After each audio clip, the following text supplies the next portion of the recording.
ಬ್ರಹ್ಮರ್ಷಿ ಪತ್ರಿಜಿ ಗುರುಗಳಿಗೂ ನನ್ನ ಕೋಟಿ ಕೋಟಿ ನಮಸ್ಕಾರಗಳು. ಅಯ್ಯಪ್ಪ ಸರ್ ಅವರಿಗೂ ನನ್ನ ಕೋಟಿ ಕೋಟಿ ನಮಸ್ಕಾರಗಳು. ನಾನು ಎಲ್ಲ ಧ್ಯಾನ ಮಾಸ್ಟರ್ಸ್ಗಳಿಗೂ ನನ್ನ ನಮಸ್ಕಾರಗಳು. ನಾನು ಗುಲ್ಬರ್ಗದಿಂದ ಮಾತಾಡ್ತಾ ಇದ್ದೀನಿ. ಶ್ರೀಮತಿ ಶಾರದಾ ಬಸವರಾಜ ಕಂದಗೂಳೆ.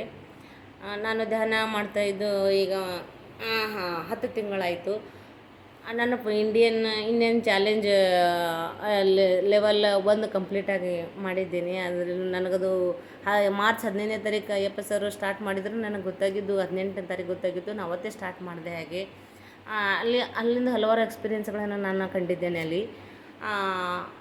ಅವಾಗ ನನಗೆ ಇಲ್ಲಿ ಥರ್ಡ್ ಐ ಅಂತ ಇಲ್ಲಿ ಆಜ್ಞಾ ಚಕ್ರದಲ್ಲಿ ಯೆಲ್ಲೋ ಕಲರ್, ಪರ್ಪಲ್ ಕಲರ್ ಬರ್ತಾಯಿತ್ತು. ಮತ್ತು ಮೈ ತುಂಬ ತಲೆ ತುಂಬ ಭಾರ ಆಗ್ತಾಯಿತ್ತು. ಕಾಲುಗಳು ತುಂಬ ನೋವು ಆಗ್ತಾಯಿದ್ದು. ಮತ್ತು ಈಗೆಲ್ಲ ಹಿಂಗೆ ಯಾಕಾಗ್ತಾ ಅಂತ ನಾನು ವಿಚಾರ ಮಾಡಿದಾಗ ಅಯ್ಯಪ್ಪ ಸರ್ ಇವರಿಗೆ ನಾನು ಕೇಳಬೇಕಂದಾಗ ಅವರು ನನಗೆ ಯಾಕಂದರೆ ನಾವು ಡ್ಯೂಟಿಗೆ ಹೋಗ್ತೀವಿ, ನನಗೆ ಜಾಯ್ನ್ ಆಗ್ಲಿಕ್ಕೆ ಆಗ್ತಿದ್ದಿಲ್ಲ 11 ಗಂಟೆಗೆ. ಆಮೇಲೆ ಬಂದವರು ವಿಡಿಯೋಗಳನ್ನು ಕೇಳ್ತಿದ್ದೆ. ಇನ್ನು ಬೇರೆಯವ್ರ ಕ್ವಶನ್ಗಳನ್ನು ಕೇಳಿದ್ದು ಅದು ನನಗೂ ಅನ್ವಯ ಆಗ್ತಿತ್ತು. ಅದರಿಂದ ನಾನು ಆನ್ಸರ್ ಕೇಳ್ತಿದ್ದೆ. ನನಗೆ ಆನ್ಸರ್ ಸಿಕ್ಬಿಡ್ತಿತ್ತು ನಾನು ಬಂದು ನೋಡಿದಾಗ. ಈ ರೀತಿ ತುಂಬ ನನಗೆ ಹೆಲ್ಪ್ ಆಗಿದೆ ಫಸ್ಟ್ ಚಾಲೆಂಜಿನಲ್ಲಿ. ಆಮೇಲೆ ಸೆಕೆಂಡ್ ಚಾಲೆಂಜಿನಲ್ಲಿ ಇನ್ನೂ ಲೆವೆಲ್ 69 ಚಾಲೆಂಜನ್ನು ನಾನು ಸ್ಟಾರ್ಟ್ ಮಾಡಿದಾಗ ಇದು ಬುಕ್ ಓದೋದಾಗಲಿ, ಆಯ್ತು ಇನ್ನೊಬ್ಬರಿಗೆ ಎಕ್ಸ್ಪೀರಿಯೆನ್ಸ್ ಶೇರ್ ಮಾಡೋದಾಗಲಿ ತುಂಬ ಖುಷಿಯಿಂದ ಮಾಡ್ತಾಯಿದ್ದೆ. ಇನ್ನು ಈಗ ನನಗೊಂದು ಅಲ್ಲಿ ಏನಾಗಿತ್ತು ಅಂದ್ರೆ, ಈಗ ನಾವು ಡ್ಯೂಟಿಗೆ ಹೋಗಬೇಕು, ಇನ್ನೂ ದಿನ ಯಾರಿಗೆ ಸೇರಿ ಮಾಡಬೇಕಪ್ಪ, ಎಷ್ಟು 4 ಸ್ಟೇಷನ್ಗಳು ಹೆಂಗೆ ಮುಗಿಸ್ಬೇಕಂತ ಸ್ವಲ್ಪ ಸ್ಟಾರ್ಟಿಂಗ್ದಲ್ಲಿ ಇದು ಹೆಂಗೆ ಅನ್ನೋಂಥ ಒಂದು ಚಿಂತೆ ಆಗಿತ್ತು. ಆದ್ರೂ ನೋಡೋಣ, ಒಟ್ಟು ಹೆಂಗಾರೆ ಮಾಡಬೇಕು, ನಾ ಮಾಡಲೇಬೇಕು ಅಂಥೇಳಿ ಚಾಲೆಂಜ್ ತೊಗೊಂಡೆ. ನಾನು ಪ್ರತಿನಿತ್ಯ ನನಗೆ 11 ಗಂಟೆಗೆ ಜಾಯ್ನ್ ಆಗ್ಲಿಕ್ಕೆ ಆಗಲ್ಲ. ನನಗೆ ಡ್ಯೂಟಿಯಲ್ಲಿ ಇರ್ತೀನಿ ನಾನು. ಅದ್ರ ಸಲುವಾಗಿ ನಾನು ಬೆಳಗ್ಗೆ 3 ಗಂಟೆಗೆ ಎದ್ದು ಸ್ನಾನ ಗಿನೆಲ್ಲ ಮುಗಿಸಿ 4 ಗಂಟೆಗೆ ಈಗ ತನಕ ಮೆಡಿಟೇಷನ್ ಮಾಡೋದು, ಎಕ್ಸರ್ಸೈಸ್ ಮಾಡಿ ಪ್ರತಿದಿನ ಮುಗಿಸ್ತಿದ್ದೆ. ಒಂದೊಂದು ದಿವ್ಸ ಲೇಟ್ ಆದ್ರೂ ಪರವಾಗಿಲ್ಲ, ನಾನು ಹಾಗೆ ಮಾಡ್ತಿದ್ದೆ. ಅಡುಗೆ ಮಾಡ್ತಿರಲಿಲ್ಲ ನಾನು. ಮೊದಲು ಮೆಡಿಟೇಷನ್ನೇ ಎಕ್ಸರ್ಸೈಸ್ ಮುಗಿಸಿ ಹಾಗೆ ಡ್ಯೂಟಿಗೆ ಹೋಗ್ತಿದ್ದೆ. ಅಲ್ಲೇ ಏನಾರು ಸ್ವಲ್ಪ ನಾಷ್ಟ ಅದು ಇದು ಹಿಂಗೆ ಮಾಡ್ತಿದ್ದೆ. ಅದ್ರ ಮೊದಲು ಫಸ್ಟ್ ಇದು ಮಾಡ್ತಿದ್ದೆ. ಈ ರೀತಿಯಾಗಿ ಒಟ್ಟು ಮಾಡ್ಬೇಕಂದ್ರೆ ಮಾಡಬೇಕು, ಏನೇ ಆಗಲಿ. ಆಮೇಲೆ ಜನರಿಗೆಲ್ಲ ಹೇಳೋದು, ಸ್ಟೇಷನ್ ಕೊಡೋದು. ನಾ ಎಲ್ಲಿ ಹೋದ್ರೂ ಎಲ್ಲರಿಗೆ ಒಂದೊಂದು ಹೇಳೋದು, ಈಗ ಧ್ಯಾನ ಸೇರಿ ಮಾಡ್ಬೇಕು, ಈಗ ಯಾರಿಗೆ ಹೇಳ್ಬೇಕಂತ ಅಂತ ಇದೆ. ಎಲ್ಲಿ ಗ್ರೂಪ್ ಸಿಗ್ತಾರ, ಎಲ್ಲಿ ಜನ ಸಿಗ್ತಾರ, ಅವರಿಗೆಲ್ಲ ಕರೆಯೋದು, ಹೇಳೋದು, ಹಿಂಗೆ ಮಾಡಿರಿ ಅಂತ ಧ್ಯಾನದ ಬಗ್ಗೆ ಎಲ್ಲ ಹೇಳ್ತಾ ಹೋಗಿದ್ದೆ.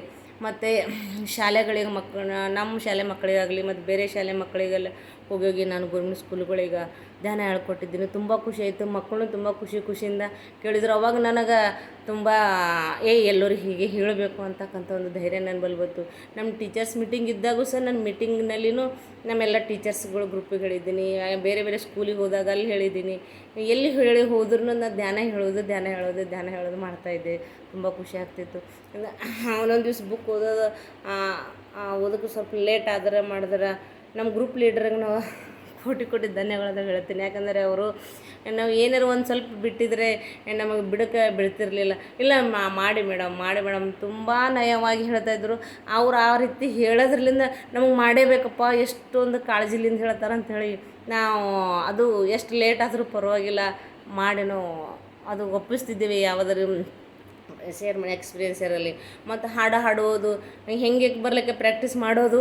ಒಟ್ಟೆ ಹಾಡಬೇಕಂದ್ರೆ ಹಾಡಬೇಕು.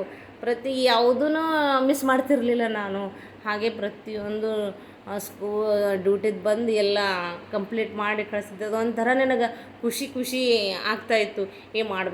ಮಾಡ್ತಾ ಹೋದಂಗೆಲ್ಲ ನನಗೂ ಸ್ವಲ್ಪ ಭಾಳಷ್ಟು ಧೈರ್ಯ ಬರೋದು. ಒಂಥರ ಎಲ್ಲ ಗಾಸಿಪ್ಗಳ ಬಗ್ಗೆ ಅವೆಲ್ಲ ಮಾತಾಡೋದು. ಬೇಡಪ್ಪ, ಇದರಿಂದ ಏನು ಉಪಯೋಗ ಅದ, ಯಾರೇ ಏನರ ಮಾತಾಡೋಕೆ ಕೂತ್ರಲ್ಲಿ ನಾನು ಇರ್ತಿರಲಿಲ್ಲ. ಮಾತಾಡೋದು ಬೇಡ, ಇನ್ನೊಬ್ಬರ ಗಾಸಿಪ್ ಬಗ್ಗೆ ನಾವು ಕೇಳೋದಿಲ್ಲ. ನಮಗೆ ಅವ್ರು ಇನ್ನೂ ಹೇಳ್ತಾರೆ ಸುಮ್ಮನೆ ಗಪ್ಪಾಗಿ ಹೋಗಿ ಬರೋದು, ಗಪ್ಪಾಗಿ ಅಲ್ಲಿಂದ ಬಂದುಬಿಡೋದು. ಈ ರೀತಿಯಾಗೆಲ್ಲ ನಾವು ಮಾಡೋದನ್ನು ಹೊಸದಾಗಿದು ಕಲ್ತಿದ್ದೀವಿ. ಈ ಇಂಡಿಯನ್ ಚಾಲೆಂಜ್ ದಿಂದ ತುಂಬ ನಮಗೆ ಬೆನಿಫಿಟ್ ಆಗಿದೆ. ಮತ್ತು ನಮಗೆ ಯಾವಾಗಲೂ ಈ ಧ್ಯಾನ ಮಾಡ್ತಾ ಮಾಡ್ತಾ ಹಲವಾರು ಎಕ್ಸ್ಪೀರಿಯೆನ್ಸ್ಗಳಾಗಿವೆ. ಅಯ್ಯಪ್ಪ ಸರ್ ಜೊತೆ ಕೆಲವೊಂದು ಎಕ್ಸ್ಪೀರಿಯೆನ್ಸ್ನ ಹಂಚ್ಕೊಂಡಿದ್ದೀವಿ. ಅವಕ್ಕೆ ಉತ್ತರಗಳನ್ನು ಅವರು ಹೇಳಿದ್ದಾರೆ. ತಲೆ ಭಾರ ಆಗೋದು ಯಾಕಾಗುತ್ತೆ ಅಂತ. ಆಮೇಲೆ ಈಗ ಕೆಲವೊಂದು ನಮ್ಗೆ ಧ್ಯಾನದಲ್ಲಿ ಅನುಭವಗಳು ಆದಾಗಿಲ್ಲ, ಇದು ಹಿಂಗೆ ಯಾಕಾಯ್ತು ಹಿಂಗೆ ಯಾಕಾಯ್ತು ಅಂದ್ರೆ ಅದ್ರ ಉತ್ತರನೂ ನಾವು ಸರ್ ನಮಗೆ ಹೇಳಿದ್ದಾರೆ, ಈ ರೀತಿ ಇದ್ರೆ ಹಿಂಗೆ ಆಗ್ತದೆ ಅಂತ ಪಡ್ಕೊಂಡಿವಿ. ಇದರಲ್ಲಿ ನಮ್ಮದು group leaders Savitri Scindia madam ಅವ್ರು ನಮ್ಮ ಗ್ರೂಪ್ ಲೀಡರ್ ಅವರು. ಅವ್ರಿಗೆ ತುಂಬ ತುಂಬ ಧನ್ಯವಾದಗಳು. ಅವರು ನಮ್ಮ ಪರ್ಸ್ನಲ್ಲಾಗಿನೂ ಸಹಿತ ನಮಗೆ ಒಂಥರ ಪ್ರೋತ್ಸಾಹ ಕೊಡ್ತಿದ್ರು. ನೀವು ಇಲ್ಲ ಮೇಡಮ್ ಈ ರೀತಿ ಚೆನ್ನಾಗಿ ಮಾಡಿದಿರಿ, ಇದು ಹಿಂಗೆ ಮಾಡಿದ್ರಿ ನಂಗೆ ತುಂಬ ಖುಷಿ ಆಯಿತು ಅಂತ ನಮ್ಗೆ ಹೇಳ್ತಾಯಿದ್ರು. ಈ ರೀತಿಯಾಗಿ ಒಂಥರ ನಮ್ಮಲ್ಲಿ ನಾವು ಅವ್ರಿಗೆ ನೋಡಿಲ್ಲ, ಅವ್ರು ನಮಗೆ ನೋಡಿಲ್ಲ, ಆದ್ರೂ ಇಲ್ಲೇ ಇಷ್ಟೇ ತುಂಬ ಅನ್ಯೋನ್ಯತೆ, ಆತ್ಮೀಯತೆ, ಪ್ರೀತಿ ಅಷ್ಟೊಂದು ಬೆಳೆದು ಎಷ್ಟೋ ವರ್ಷದಿಂದ ಪರಿಚಯ ಇದೆ ಅನ್ನೋ ಹಾಗೆ ನಮ್ಮ ಗ್ರೂಪ್ ಲೀಡರ್ ನಮ್ಮ ಜೊತೆ ಸಂಬಂಧ ಬೆಳೆದಿದೆ.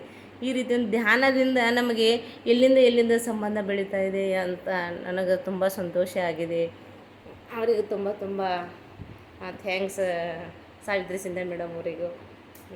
ಈ ರೀತಿ ಚಾಲೆಂಜ್ ಅಯ್ಯಪ್ಪ ಸರ್ ಅವರು ನಡೆಸ್ಕೊಟ್ಟೋದಕ್ಕಾಗಿ ನಮಗೆ ಹಲವಾರು ಅನುಭವಗಳಾಗಿವೆ. ಹಲವಾರು ನಮ್ಮ ಸಮಸ್ಯೆಗಳಿಗೂ ನಮ್ಗೆ ಆನ್ಸರ್ ಸಿಕ್ಕಿಬಿಟ್ಟಿದೆ. ಈ ಒಂದು ಚಾಲೆಂಜ್ ಕೈಗೊಂಡ ಅಯ್ಯಪ್ಪ ಸರ್ ಅವರಿಗೂ ಅನಂತ ಧನ್ಯವಾದಗಳನ್ನು ತಿಳಿಸುತ್ತಾನೆ. Thank you.